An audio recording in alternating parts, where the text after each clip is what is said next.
programang ito ay rated SPG. Striktong patnubay at gabay ng magulang ang kailangan. Maaaring may masiselang tema, lengguwahe, karahasan, sexual, horror o droga na hindi angkop. Gusto ko lang makasama ang anak ko kahit na isang beses lang. Kitin mo lang si Justin, please. I'm sorry, Giselle. Alam mo sagot siya.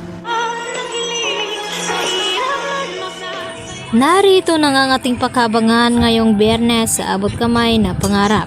Pagkatapos ngang marinig nila itong mga last will of testament ay agad naman na umalis itong si Eric at kasama itong si Justin. At dito naman na sinundan ni Giselle itong dating kasintahan at nakiusap ito na sana raw ay pagbigyan siya na makasama kahit isang saglit lamang itong kanyang anak na si Justin. At ang sagot naman dito ni Eric na alam daw ni Giselle ang sagot nito dahil kahit anong pakiusap dito ni Eric sa kanyang anak ay tila hindi pa rin ito nakikinig sa kanya na pagbigyan na makasama itong kanyang ina dahil hanggang ngayon ay hindi pa rin niya ito mapapatawad.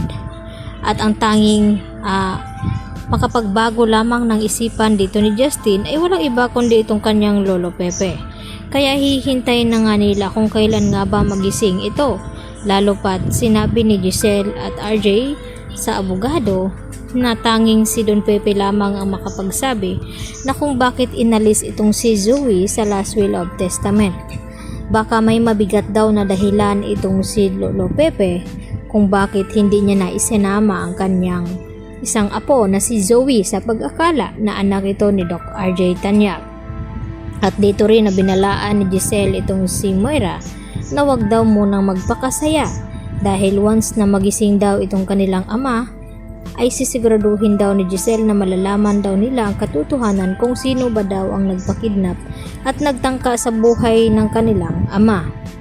At sa hindi nga nagtagal ay dito naman bumalik sa Apex Hospital itong sina Giselle at RJ at Justin at dinalaw niya ulit itong kanyang lolo.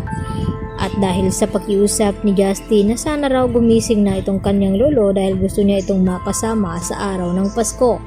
At dito nga nagulat itong si Justin nang bigla nga gumising itong kanyang lolo at tinanong itong kanyang apo kung nagkita na ba daw sila ng kanyang ina na si Giselle.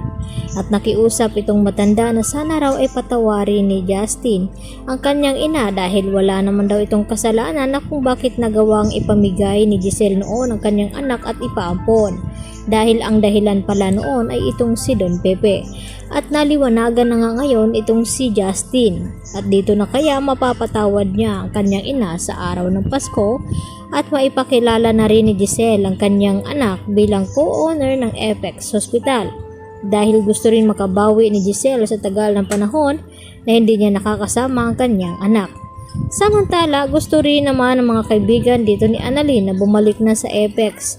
Itong si Annalyn dahil nandun na nga nakabalik na muli itong sina Nurse Karen at Nurse Evan at wala na ngang si Moira karapatan dito na mamumuno sa Apex Hospital kaya wala nang ikabahala itong si Annalyn kundi sana ay babalik na nga ito.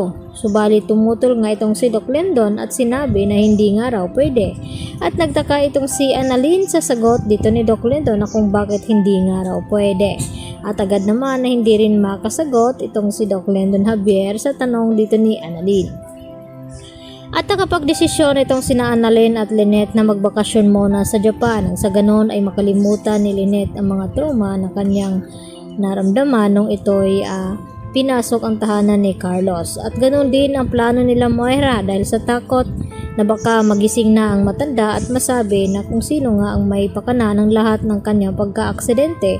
At dito niya sinabi kay Zoe na kinakailangan daw ayusin ang kanilang gamit upang umalis daw muna baka magising bigla itong si Tanda at sabihin sa kanila na sila nga ang may pakana ng lahat.